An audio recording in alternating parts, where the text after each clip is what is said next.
সংযুক্ত আরব আমিরাতে উদ্বোধন করা হয়েছে বাংলাদেশি মালিকানাধীন প্রতিষ্ঠানের। শুক্রবার আবুধাবির শিল্পনগরী মোসাফফা সারাইয়াতে যাত্রা শুরু করে নূর আল ইমতিয়াজ টাইপিং সার্ভিস নামের এই প্রতিষ্ঠানটি। প্রতিষ্ঠানটির শুভ উদ্বোধন করেছেন ব্যবস্থাপনা পরিচালক মোহাম্মদ ইমতিয়াজ শিকদার, পরিচালক মোহাম্মদ আলমগীর এবং মোহাম্মদ শওকত নূর। উপস্থিত ছিলেন সেখানে ইশরাত জাহান, মোহাম্মদ আলী সিদ্দিকী, মৌলানা রেজাউল করিম বুখারী এবং মুসা হেলালি সহ প্রবাসী কমিউনিটির অন্যান্য ব্যবসায়ী এবং বিশিষ্ট ব্যক্তিবর্গ। এ সময় এই প্রতিষ্ঠানটির সফলতা কামনার পাশাপাশি প্রবাসীদের সেবা নিতে আহ্বান জানিয়েছেন তারা।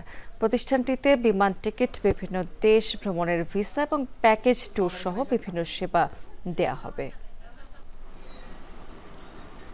এই টাইপিং সেন্টারগুলোর মাধ্যমে সঠিক সেবা যেন আমরা দিতে পারি, সেই প্রচেষ্টায় আমাদের সাথে থাকবেন। আমার প্রতিষ্ঠানে প্রায় 100+ লোক যখন আছে, এখন 50+ আমাদের বাইরের দেশের লোক, নেপাল, ফিলিপিন্স।